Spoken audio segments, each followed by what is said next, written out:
Assalamu alaikum dear, in welcome back. Dear, Contract Act 1872 के session में आज हम देखने वाले हैं the word consideration. Sir, as you know that Section 2 of Contract Act define certain key words which are used in the statute.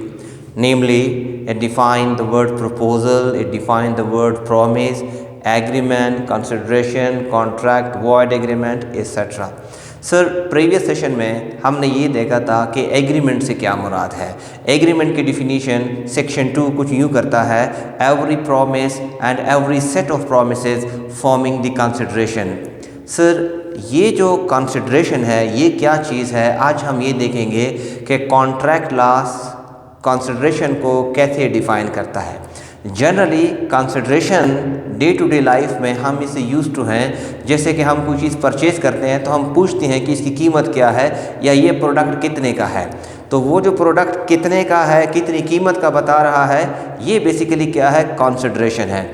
Sir आज हम ये देखेंगे कि section 2 of the contract act commercially consideration को कैसे डिफ़ाइन करता है। क्या सिर्फ पैसा ही कंसिडरेशन है या कुछ, या कंसिडरेशन की जो डिफिनीशन है इट इज़ समहाउ वास्ट। तो सर लेट्स सी कि कॉन्ट्रैक्ट एक्ट का सेक्शन 2 कंसिडरेशन को कैसे डिफ़ाइन करता है। Sir keep one thing in your mind, consideration is the most important essential ingredient in every contract. Without consideration every agreement is void. इसकी अपनी जगह पे इम्पोर्टेंस देखते हैं कि कंसिडरेशन से मुराद क्या है। सर कंसिडरेशन को देखा जाए तो consideration is basically what it is, अगर इसका मतलब निकाला जाए, इसकी मीनिंग क्या हो,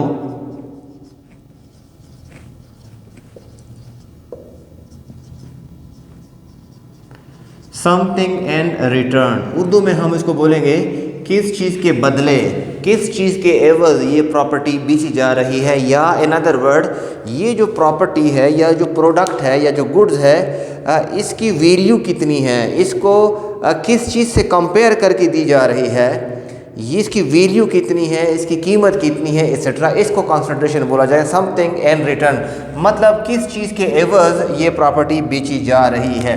सर ये जो कंसिडरेशन है, अगर हम इसकी नेचर देखें कि ये इसकी नेचर क्या है, तो sir this is the one of the essential of a valid contract. ये एक एसेंशियल है किसी भी कॉन्ट्रैक्ट का। हर कॉन्ट्रैक्ट में कंसिडरेशन का होना ज़रूरी है और वो कंसिडरेशन लॉफुल भी होना चाहिए। सर जनरल रूल ये है, agreement without consideration is void. Yes there are certain exception attach to, जब उसकी बारी आएगी तो हम उसको भी समझेंगे कि वो एक्सेप्शन कौन कौन से हैं, लेकिन जनरली हर एग्रीमेंट में कंसिडरेशन का होना ज़रूरी है। बिकॉज एग्रीमेंट की डिफिनीशन क्या थी, every promise and every set of promises forming the consideration for each other, तब जाके वो एग्रीमेंट बनता है। मतलब अगर कंसिडरेशन नहीं है तो वो एग्रीमेंट क्या होगा, वो एग्रीमेंट वॉइड होगा और वॉइड एग्रीमेंट कभी कॉन्ट्रैक्ट नहीं बन सकता। सर इसकी अफादियत अपनी जगह पे, कॉन्ट्रैक्ट एक्ट का सेक्शन 2 कंसिडरेशन को कैसे डिफ़ाइन करता है ये देखते हैं। सर अगर हम इसकी डिफिनीशन को देख लें कि जो कॉन्ट्रैक्ट एक्ट डिफ़ाइन करता है, लीगल डिफिनीशन क्या हो सकती है कंसिडरेशन की। लीगल डिफिनीशन मतलब वो डिफिनीशन जो स्टैट्यूट में कॉन्ट्रैक्ट एक्ट के सेक्शन 2 में बताई गई है वो कौन सी है, वो देखते हैं। सर कॉन्ट्रैक्ट एक्ट कहता है कि when at the desire of the promisor is called a consideration।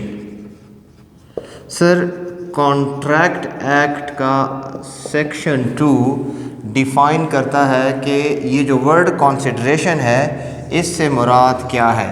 Sir ये कहता है कि कंसिडरेशन से क्या मुराद है, कंसिडरेशन इज़, कहते हैं when at the desire of the promisor, कह रहा है कि when at the desire of the promisor the promisee or any other person, right, has done something or abstain from doing something, right। इसका मतलब क्या हो रहा, इसका मतलब क्या कि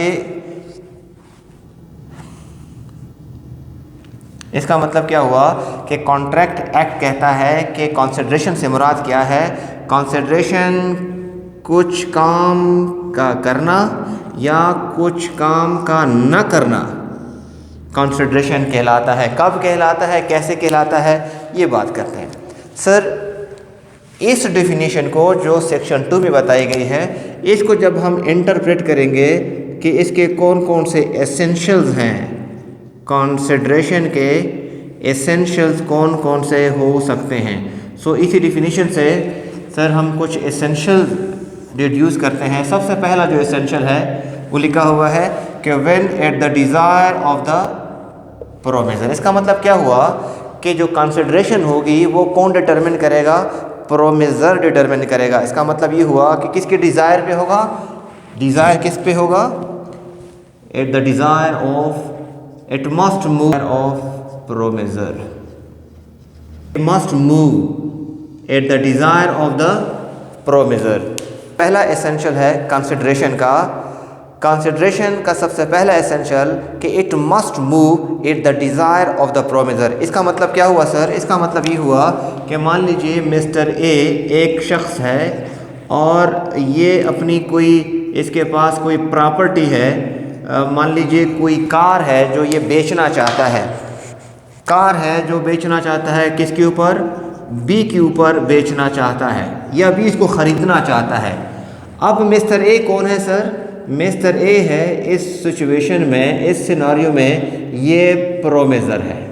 क्यों प्रोमिसर है, क्योंकि ये गाड़ी को बेचना चाहता है और गाड़ी का मालिक कौन है, मिस्टर ए है।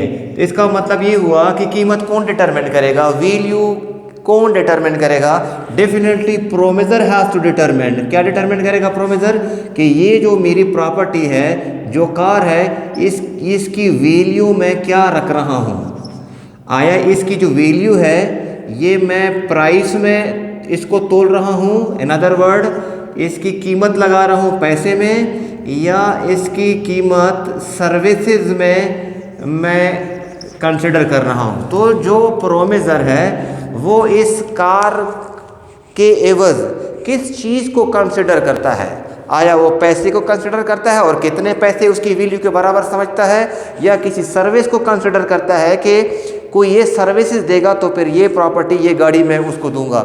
इसका मतलब ये हुआ कि जो प्रोमिसर है, मिस्टर ए जो मालिक है, वो डिटरमिन करेगा कि इस प्रॉपर्टी की कीमत क्या रखी जाए, यानी कि किस चीज़ को वो कंसिडर करता है और कितने पैसों को कंसिडर करता है या किसी सर्विस को कंसिडर करता है। तो इसका मतलब ये हुआ कि it must move at the desire of the promisor.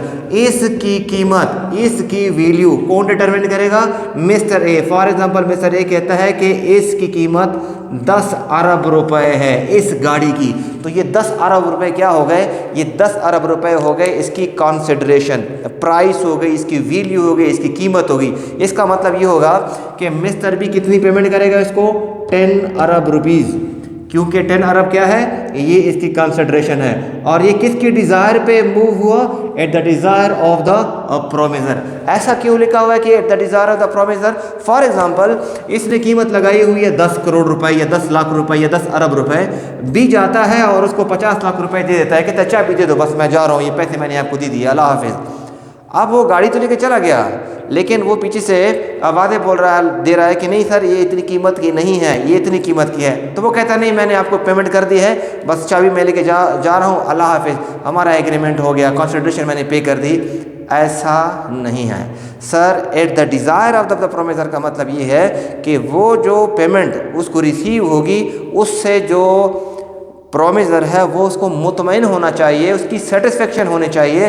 That's why ये लिखा हुआ है कि इट क्या लिखा हुआ है कि it the desire of the promisor, मतलब ये उसकी प्रॉपर्टी है, प्रोमिसर की, मिस्टर ए की प्रॉपर्टी है, वो जितनी इसकी कीमत लगाता है प्रोमिसर ने उतना ही उसको पे करना है। भले मिस्टर बी एडवांस में इसको 100 रुपये दे दे या 1000 रुपये दे दे और कहता है बाद में बाकी पैसे दूंगा, तो ये भी एक्सेप्टेबल है, मना नहीं है, लेकिन subject to the satisfaction of the promiser. Simply जो पहला एसेंशियल है वो क्या कहता है कि जो कंसिडरेशन है it must move at the desire of the promisor. Simple. जो सेकेंड इसका एसेंशियल है सर, सेकेंड एसेंशियल ये कहता है कि ये जो डिज़ायर तो है किसका, प्रोमिसर का है, लेकिन पे कौन करेगा, प्रोमिजी। सर जो सेकेंड एसेंशियल है दैट इज़ के when at the desire of the promisor, ये तो हो गई एक बात। Second, the promisee or any other person, ये बात हो रही है सेकेंड एसेंशियल की, कि ये जो कीमत, वो जो वैल्यू प्रोमिसर ने डिटरमिन की, ये पे कौन करेगा, तो कहा गया ये पे कौन करेगा, प्रोमिजी आर एनी अदर पर्सन। तो पेमेंट कौन करेगा, it must be made bye, दो बातें लिखी हुई है। नंबर वन, या तो प्रोमिसर करेगा, सॉरी, या तो प्रोमिजी पे करेगा, या एनी अदर पर्सन।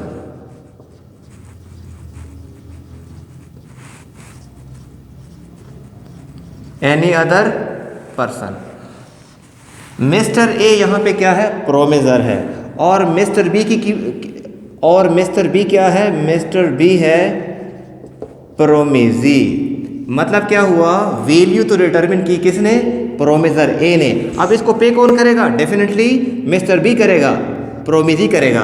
तो कहा कि ये कौन पे करेगा, प्रोमिजी और एनी अदर पर्सन। ये एनी अदर पर्सन कौन हो सकता है सर, एनी अदर पर्सन इसका एजेंट हो सकता है, एजेंट। यानी कि अगर प्रोमिजी, मिस्टर बी ने सी को कहा हुआ है कि जाके ये पेमेंट कर दो in the capacity of agent, तो ज़रूरी नहीं है कि मिस्टर ए कहे कि नहीं मिस्टर बी ने नहीं दिए, तो ये सी क्या है, सी बी। तो यहाँ पर सी कौन है, C is the agent of mister B. इसका मतलब ये हुआ कि वो जो पेमेंट है वो प्रोमिजी खुद करे या उसके बिहाफ पे उसका एजेंट करे। तब मान लीजिए कि ये मिस्टर बी इसने एग्रीमेंट कर लिया, कहा कि ये 10 अरब रुपए या 10 करोड़ वटेवर जो कंसिडरेशन फिक्स की गई है, ये पे करेगा कौन, प्रोमिजी, और इसके एवज इसको गाड़ी मिलेगी, प्रॉपर्टी हैंड ओवर होगी।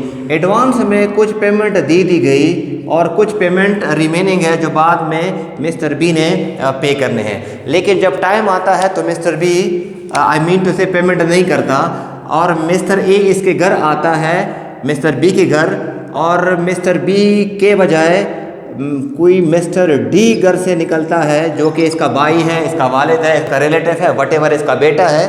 तो ये कहता है कि मिस्टर बी के अगेंस्ट तो मेरा इतना पैसा रहता है, वो उसने नहीं दिया, अब वो पैसा दे नहीं रहा। अब मिस्टर डी जो है, जो इसका वालिद है या उसका ब्रदर है या वटेवर उसका रिलेटिव है, वो क्या करता है, इसके बिहाफ पे मिस्टर ए को वो रिमेनिंग पेमेंट, वो कंसिडरेशन पे करता है।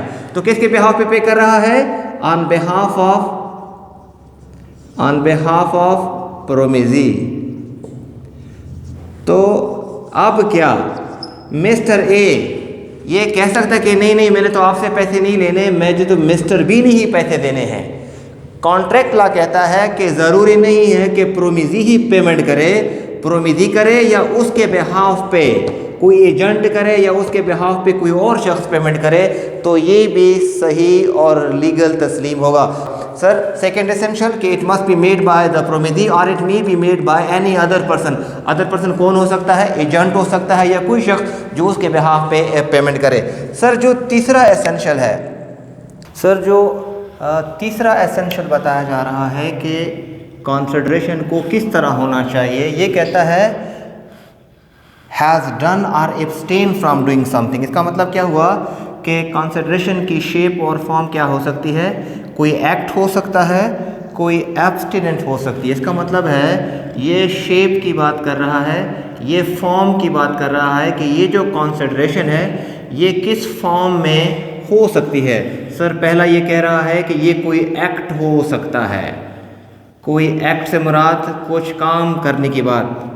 सेकेंड, ये कोई एब्सटिनेंस हो सकता है, एब्सटिनेंस मतलब कुछ ना करने की बात। एंड थर्ड, ये कोई प्रॉमिस हो सकता है, कुछ प्रॉमिस, ये कोई सर्विस हो सकती है, कोई सर्विस हो सकती है। सर एक्ट की जब हम बात करें इसका मतलब ये हुआ कि it is in positive sense. Positive sense से क्या मुराद हुआ सर?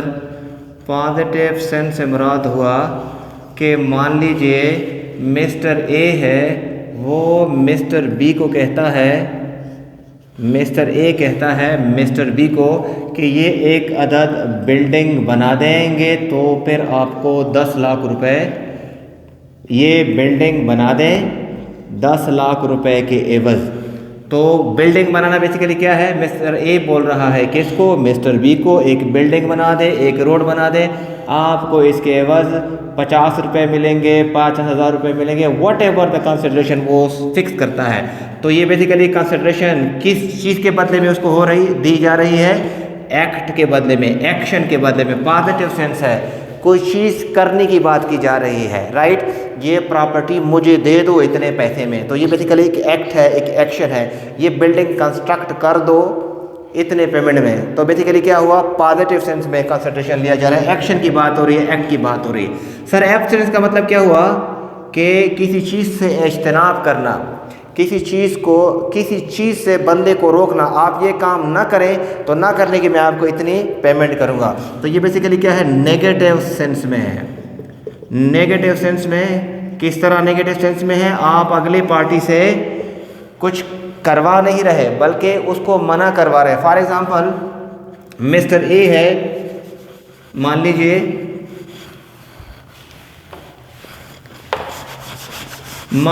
मिस्टर ए एक शख्स है, मिस्टर ए एक शख्स है जो कि इस प्रॉपर्टी का मालिक है, इस प्रॉपर्टी का मालिक है, राइट? ये प्रॉपर्टी किसकी है? मिस्टर ए की है। और मिस्टर बी कि ये वाली प्रॉपर्टी है, फॉर एग्ज़ाम्पल ये प्रॉपर्टी मिस्टर बी की है, ये प्रॉपर्टी मिस्टर ए की है। अब मिस्टर ए कहता है कि मैंने इस प्रॉपर्टी के ऊपर एक अदद बिल्डिंग खड़ी करनी है। ठीक बात है, कर सकता है या नहीं कर सकता? बिल्कुल कर सकता है, क्योंकि ये ए की ही प्रॉपर्टी है, तो ए अपने प्रॉपर्टी पे जो मर्जी करे, राइट? लेकिन बी उसको ऑफ़र करता है, कहता है सर ये प्रॉपर्टी जिसके ऊपर आप बिल्डिंग बनाने लगे हैं, आप एक काम करें 2 साल तक या 1 साल तक इसके ऊपर आप कोई प्रॉपर्टी ना बनाएं, क्योंकि मेरे जो बिल्डिंग है, मेरा जो इंस्टीट्यूट है, अस्पताल है, वट एवर ये इफ़ेक्ट होगा, तो मैं इसके एवज़ आपको पेमेंट कर लेता हूँ, बस 2 साल तक आप इसके ऊपर कोई बिल्डिंग न खड़ी करें, इसके ऊपर कोई कंस्ट्रक्शन न करें। ए मान जाता है, कहता है ठीक है मुझे 50 लाख रुपए देंगे तो 2 साल तक मैं इसके ऊपर कोई काम नहीं करूँगा। तो बेसिकली क्या किया गया? मिस्टर ए को एब्सटेन किया गया, रिस्ट्रेन किया गया, कुछ काम करने से रोक दिया गया। तो इन नेगेटिव सेंस में बी कंसिडरेशन हो सकता है, चाहे एक्ट हो चाहे एब्सटेनेंस हो। ये काम आप नहीं करेंगे या इस तरह का कंडक्ट आप नहीं करेंगे, इस चीज़ के ऊपर आप, इस प्रॉपर्टी के ऊपर आप कोई चीज़ कंस्ट्रक्ट नहीं करेंगे, एक्सेट्रा। मतलब एक पार्टी दूसरे पार्टी को इस बाबत पेमेंट कर रही है, कंसिडरेशन दी जा रही है कि आप ये काम नहीं करेंगे। तो ये एब्सटेनेंस भी क्या है? ये भी एक कंसिडरेशन है। Sir it may be in the shape of any service.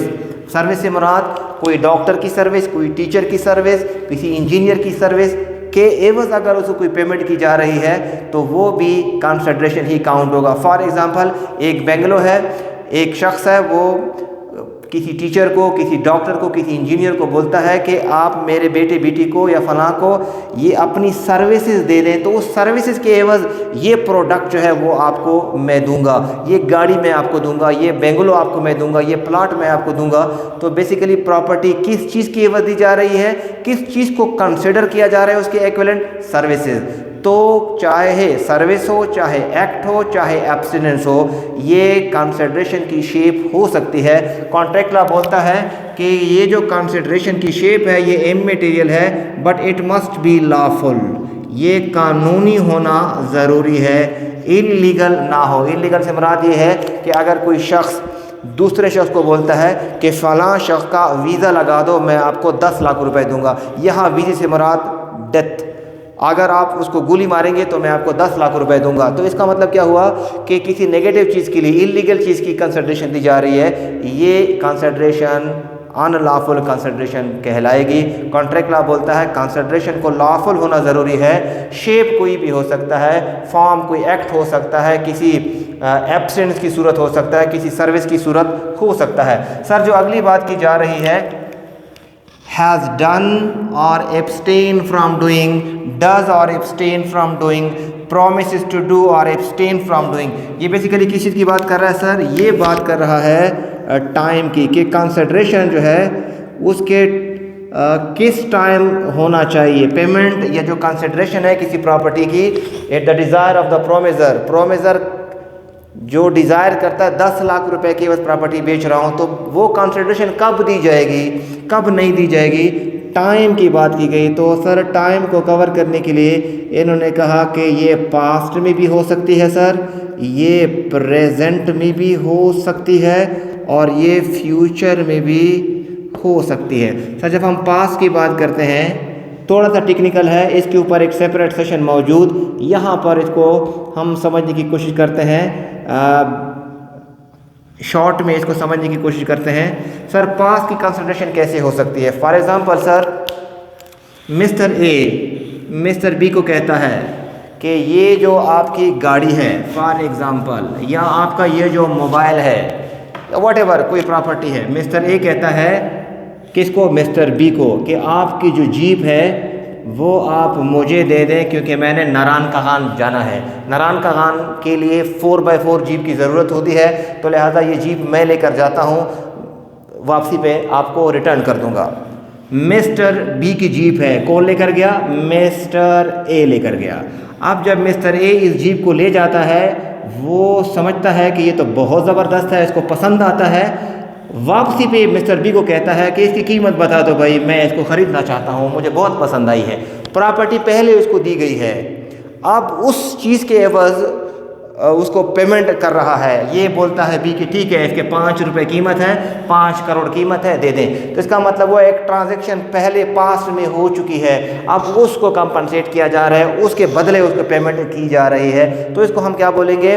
Past consideration. दूसरी एग्जांपल हम ऐसे लेते हैं सर कि अगर फॉर एग्जांपल मिस्टर ए है, मिस्टर ए मिस्टर बी के लिए कोई काम करता है, मिस्टर ए मिस्टर बी के लिए कोई काम करता है। ज़हन में रखिएगा, ये वॉलंटरीली नहीं कर रहा, ये पैसे के एवज़ ही कर रहा है। लेकिन इस वक्त मिस्टर बी के पास पैसे नहीं है कि इसको दे दे, लेकिन ये सर्विसेज दे रहा है। सर्विसेज किसको दे रहा है?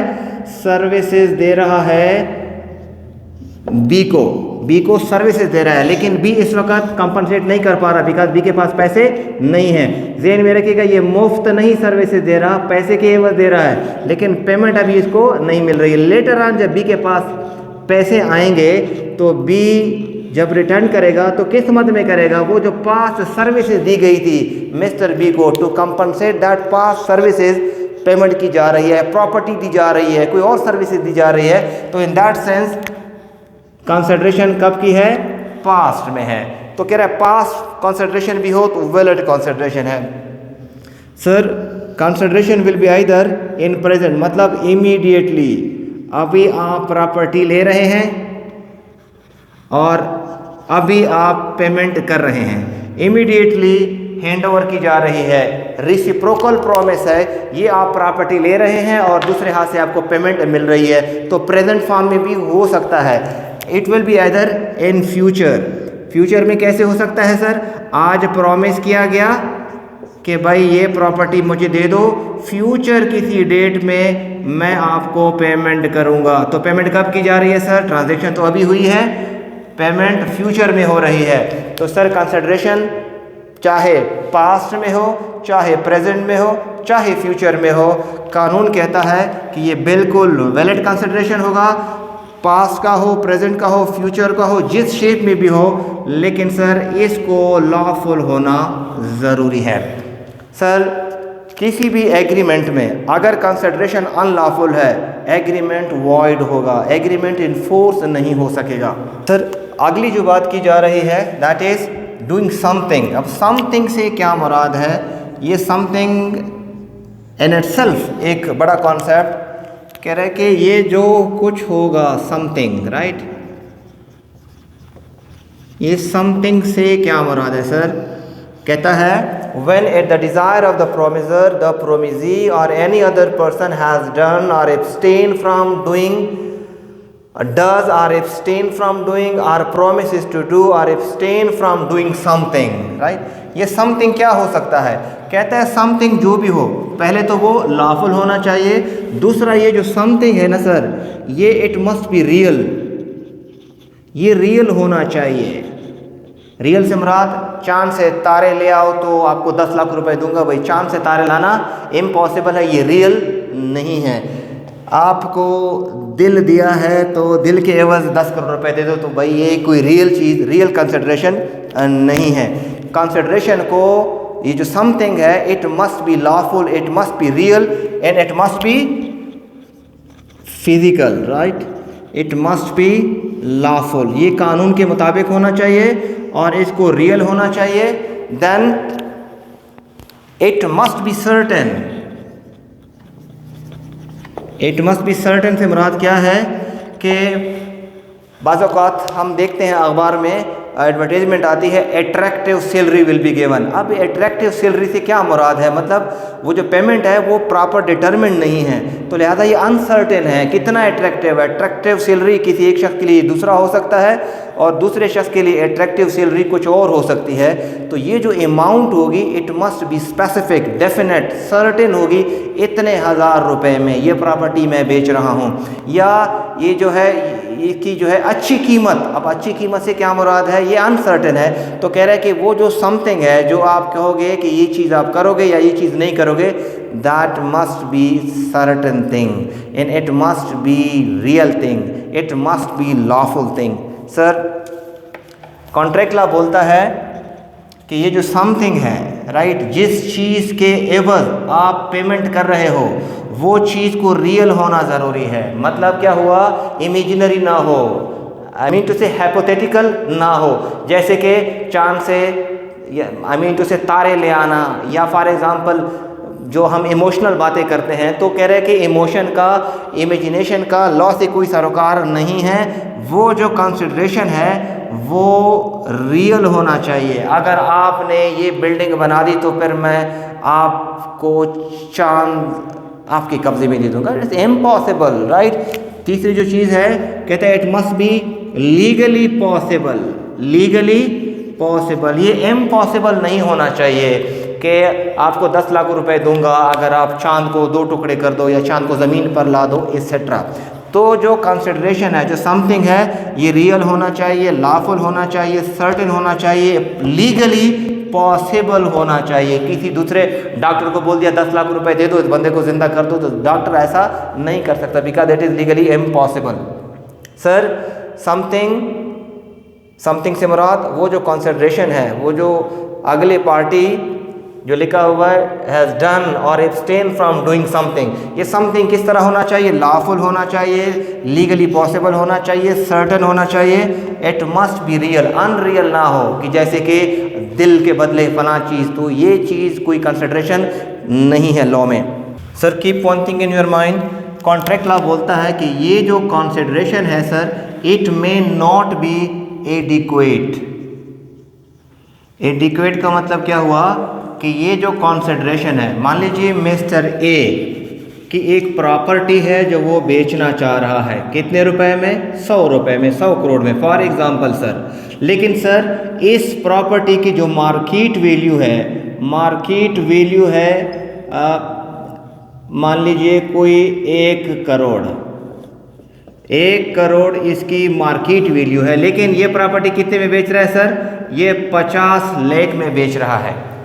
सो सर जो मार्केट वैल्यू है वो 1 करोड़ है, लेकिन ये कीमत कितनी लगा रहा है? 50 लाख। सर ये प्रॉपर्टी का जो मालिक है वो भले 1 रुपये में बेचे, 50 लाख में बेचे, 1 करोड़ में बेचे, ये उसकी मर्जी है, कानूनन कोई कबाहत नहीं है। कॉन्ट्रैक्ट लॉ बोलता है कि कंसिडरेशन में not be adequate, may not be what? Adequate. ज़रूरी नहीं है कि जितनी मार्केट वैल्यू है आप उतनी ही में बेचो, आप उसे कम में भी बेच सकते हैं, कोई मना नहीं है। मतलब कंसिडरेशन होना ज़रूरी है, quantum of consideration is immaterial. मतलब कंसिडरेशन का होना ज़रूरी है, quantum of consideration is immaterial. लेकिन sir keep one thing in your mind, अगर कंसिडरेशन इनएडिक्वेट है तो सर्टन सिचुएशन में प्रोमेजर को एक राइट मिलता है कि वो दोबारा सू करे और उसको रिकवर करे। उसके लिए टेक्निकलिटी अपनी जगह पर मौजूद, उसके ऊपर एक सेपरेट सेशन मौजूद। लेकिन इस वक्त कंसिडरेशन का होना ज़रूरी है, और कंसिडरेशन कितना हो ये नहीं बताया आप, कंसिडरेशन का होना ज़रूरी है। सर अप टिल नाउ हमने ये देखा कि जो कंसिडरेशन है इससे मुराद क्या है। Sir the definition of agreement is every promise और every set of promises forming the consideration for each other. अब ये कंसिडरेशन एक्चुअली है क्या चीज़, तो पता चला कंसिडरेशन क्या है, समथिंग इन रिटर्न है। ये कोई एक्ट हो सकता है, ये कोई एब्सटिनेंस हो सकता है, ये कोई सर्विस हो सकता है, ये कोई प्रॉमिस हो सकता है, ये प्रेजेंट में भी हो सकता है, पास्ट में भी हो सकता है, फ्यूचर में भी हो सकता है, किसी भी शेप में हो, किसी भी टाइम में हो, but it must be lawful, it must be real, it must be certain, it may not be inadequate consideration. फ़र्ज नहीं है कि मार्केट वैल्यू जितनी है उतनी ही कीमत में आप बेचें, आप कम में भी उसको बेच सकते हैं, लेकिन जब कम में बेचेंगे तो लेटर ऑन डिस्प्यूट हो सकता है कि मार्केट वैल्यू 1 करोड़ रुपए थी और मुझसे ये प्रॉपर्टी 40 लाख में ली गई है। इसका मतलब ये हुआ कि हो सकता है मेरा कॉन्सेंट फ्री ना हो, मुझ पे ज़ोर ज़बरदस्ती ये की गई हो, मुझसे अनड्यू इन्फ्लुएंस के ज़रिए ये प्रॉपर्टी ली गई हो, फ्रॉड के ज़रिए ली गई हो, एसेट्रा। इसके ऊपर एक सेपरेट सेशन मौजूद है, लेकिन कॉन्ट्रैक्ट लॉ बोलता है कि कंसिडरेशन का होना ज़रूरी है, quantum of consideration is immaterial. Sir consideration कौन डिटरमिन करेगा, it move it the desire of the promisor. तो जब डिज़ायर किसका है, प्रोमिजर का है, तो वो जितना डिटरमिन कर ले, अपनी प्रॉपर्टी की वैल्यू कितनी लगा ले, चाहे वो प्रॉपर्टी की वैल्यू करेंसी में लगा ले, चाहे वो प्रॉपर्टी की वैल्यू किसी सर्विस में लगा ले, चाहे वो मैयर करे अपने प्रॉपर्टी, जिस चीज़ को कंसिडर करे अपने प्रॉपर्टी के बदले में, जिस चीज़ को कंसिडर करे, चाहे वो पैसे को कंसिडर करे, चाहे वो सर्विस को कंसिडर करे, उसको कंसिडरेशन बोला जाएगा। सर कंसिडरेशन कौन पे करेगा, प्रोमिजी और any other person. Any other person कौन हो सकता है, उसका एजेंट हो सकता है या उसके बिहाफ पे कोई भी शख्स जो पे करे।